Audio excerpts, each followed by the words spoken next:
Hello, welcome back to part 3 of this short series of videos which addresses the question of how can I be more confident in my dowsing. And as I discussed in part 1, actually people who come with that question, how can I be more confident in their dowsing when they're learning, particularly with regard to using dowsing for personal progression, it's actually quite a complex issue. It looks at fear of failure and the fear thoughts that we have. And we often find that people who aren't confident in their dowsing responses often lack confidence in other areas of their lives. And people who come into dowsing, either, like I say, as a client that come to me with problems or that come to learn to dowse, are actually trying to deal with issues in their lives. So they are on a path of personal and spiritual development, and they can feel stuck. They can need answers to certain questions. They can have reached an impasse. They feel that they're progressing spiritually, yet they still are stuck in the dead-end job. They're financially burdened. They don't make enough hardly to make ends meet. And they're in relationships that don't serve them well. And they're sat there thinking, God, but I'm actually a really spiritual person. I'm actually a really positive person. And yet they don't feel they're getting anywhere. So they've come to dowsing. And there are key thought patterns that we all have as human beings that can inhibit your progress in learning anything new, whether that be dowsing or anything. And we've looked at the first two in the other two videos, and now we're going to look at the third one. So the third fear thought that people often have is, I don't have the skills or the talent to do that. Now there's this big debate, or one of the common issues you'll face, particularly when you become a professional dowser, or if you become a professional dowser, is that people ask you, why are you charging for your gift? Surely you should give your gift for free. Now, dowsing is a gift in the fact that it's an innate ability that the entire human race was gifted with. We all have a subconscious mind. We can all access information from the quantum fields if we find a technique that suits us. Dowsing suits some people are clairvoyant, some people are this, some people do readings, whatever. But there are always mechanisms to get into that quantum field of information. So it's a gift that everybody has. How skilled you are comes down to practice and application. Now, we can all put some paint on a piece of paper, but we're not all Monet or Rembrandt. These people spent years crafting their skill, and a good dowser spends years crafting their skill. Now, most people require training in anything new. As we were saying, we go into this with sort of, I could never do that mentality. So you have to face the fact that when you're learning things, you have to get comfortable with feeling uncomfortable, that you're going to be challenged. Now, life requires progress. We need to keep learning. We need to keep moving to progress, to follow our soul's path. We were all born here to do something, and life knocks us back, and our soul knows our purpose, but we've just forgotten it. And it's about tapping back into that information again and freeing yourself so you can live the life that you were born to live, the life that you want to live. So to grow and fulfill your potential, you must decide that stasis isn't an option. If I stay still, I'm going to stagnate. I don't want to stagnate. I don't want to be in a life that's closed, that's not going anywhere, that gives me no opportunities, because that's just suffocating, and you can feel the lifeblood just eking away from you when you're stuck in that kind of situation. But again, it's only you that can get you out of it. So as I said before, doing what you've always done will only get you more of the same. So you have to really take the bull by the horns and go, if this reality around me is one that I'm not happy with, I'm the only one that can change that. I have to take control of this, and I have to create the new reality that I am happy with and that makes me feel good. And if that means you become a psychotherapist, or you become a counsellor, or you want to be a really good medium, a really good dowser, you want to be a really good professional coach that makes you feel good, then other things in your life start to improve. Money comes almost like as a byproduct from that. Self-confidence starts to grow. Your self-belief starts to grow. You start to discover you had talents that you didn't know you have. You start to meet really interesting people. But you can only do that if you're willing to move forward. So be the creator of your own reality. Turn uncertainty into action. Focus on the vision. We talked about creating a vision in part 1. Focus on your vision. Decide that's what you want and then commit to it. Now, the mechanism for creating that might be many things. You might go to a personal business coach. You might decide you want to be a personal trainer, so you have to go and get a qualification. But you need a plan. You need a focus and you need a plan. And within that plan, you will need to learn new skills. So if you're riddled with fear and self-doubt, how successful are you going to be? So it's really important that you practice self-belief, self-confidence, and learn to love yourself. You know, we've all got scars, we've all got battle scars, we've all been through things in life, but we are nonetheless, human beings. But we judge ourselves terribly from our experiences. We can be very self-berating. Now, if you walk into a forest and it's full of beautiful trees, and in the middle you see one that's been struck by lightning and it's got only half its branches and there's a big burnt split down the middle, do you think that that tree is any less of a tree than the others? No, it's still tree, isn't it? It's just that tree has had a different experience than the tree next to it. So it's just got a few battle scars. And we are like that as well. We're no different than everybody else. We've all got battle scars. Some people, they're more obvious than others. But it's about taking those experiences and going, what do I need to learn from that? Unfortunately, the tree can't get up and move if it's over a large body of water. It may well get struck by lightning again. But we, as conscious human beings, have the capacity to say, this spot that I'm standing in now doesn't make me feel safe, so I'm going to move to another one. And that's the importance of self-belief and self-confidence, and knowing that you can do it. And actually, once you decide to do it, and ask for help. Never be ashamed to ask for help. I was a right one for never asking for help. Everything I had to do on my own. I had to do all on my own. Actually, it's taken me a long time to realise, actually, no, it's fine to ask for help. And there are lots of people who will offer to help you. And they will all help in lots of different ways. Some will help in little ways, some will help in big ways.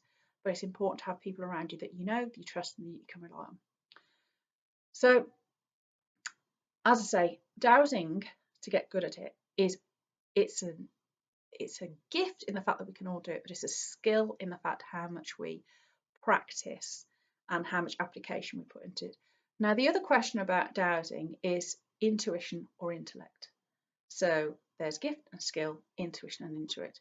Now, the important aspect of dowsing is that it is intuition. You do use your gut instinct, and that is a very powerful tool.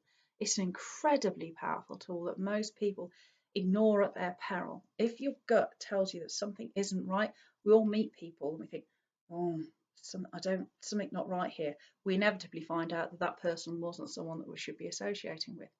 So listen to your gut. But I will say this, instinct is less about knowing the right answer, so suddenly having an inspiration of the right answer, and more about knowing what information can be discarded. So what is the right information to sort of follow and what can be discarded. So therefore, we also need our intelligence. So let me explain that a bit further because it might not have been very clear. If you sit in the chair and you're doing lots of dowsing and you're getting a yes, so you follow that through with another question and you're getting a yes, you're not actually using your intelligence if you're dowsing around a subject that you have no knowledge of. So that way, when you're dowsing something, you can start off right. You can soon go very, very, very off track if you're not careful, despite the fact that your questioning appears logical and you've acted on the answers given.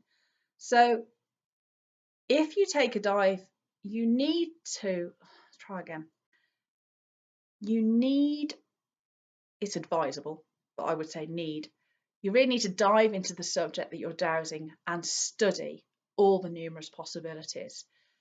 You are exercising your intelligence then when your gut tells you something that is and isn't important. So you'll get a gut instinct of dowsing. Let's say it's dowsing around someone's house. You'll get a gut instinct that, let's say there's a high level of toxicity in their system that is affecting them in some way. Now, you can't just guess at the toxins that may be in the system and you say, right, is X in their system? Yes, and you're da-da-da-da-da. If you don't know really what those toxins could be. So therefore, you need to read a lot around toxicity, and there will be a lot to read.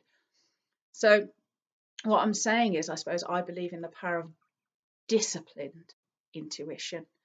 Do your legwork, use your brain, share your logical arguments and information, and others are more likely to respect and trust your intuition.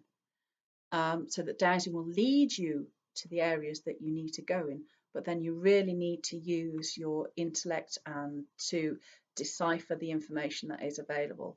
So read, read, read around that subject from reliable and viable sources, rigorous work.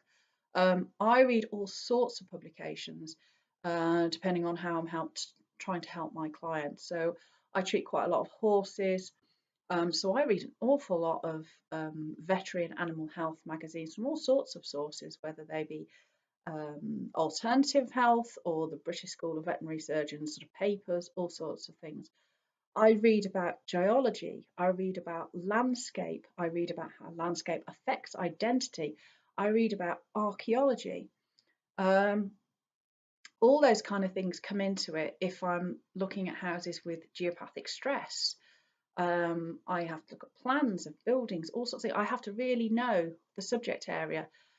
I read research on agricultural research studies, on effects of crop sprays, pesticides, agrochemicals, animal health when that's being farmed, sort of crop developments, sort of GM crops, anything that I need to when I'm working with land and agriculture.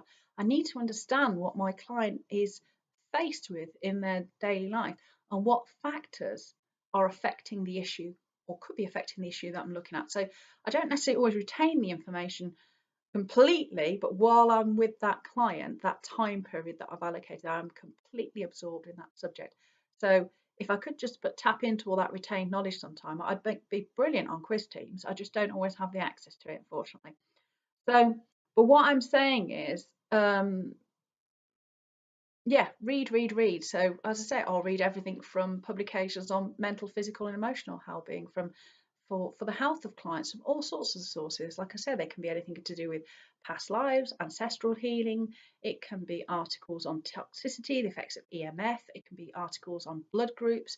It can be all sorts of articles that will enable me, and they're all from reliable, verified publications. Now, don't get me wrong, I know a lot of academic research is research with an interest in mind, but you do have to bear in mind that sort of the general facts they're presenting, particularly in detailed research, are often correct. You're not looking at the recommendations necessarily of the research, you're looking at the information contained within it.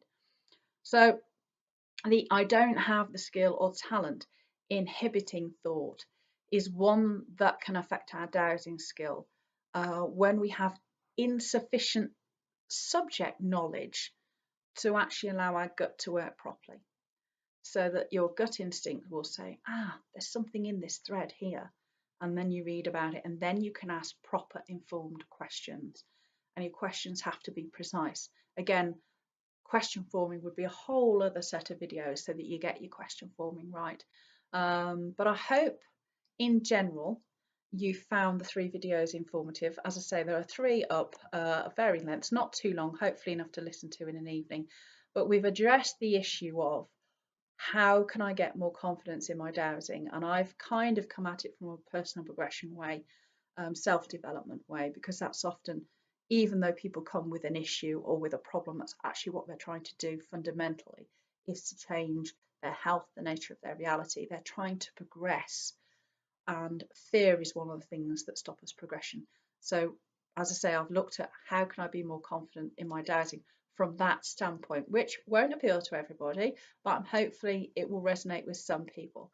And the 3 fear thoughts that we looked at were, I don't have what it takes to succeed, I can never do that, and I don't have the skill or talent, all of which are false questions. And I hope you found the 3 videos interesting. I hope it's given you food for thought.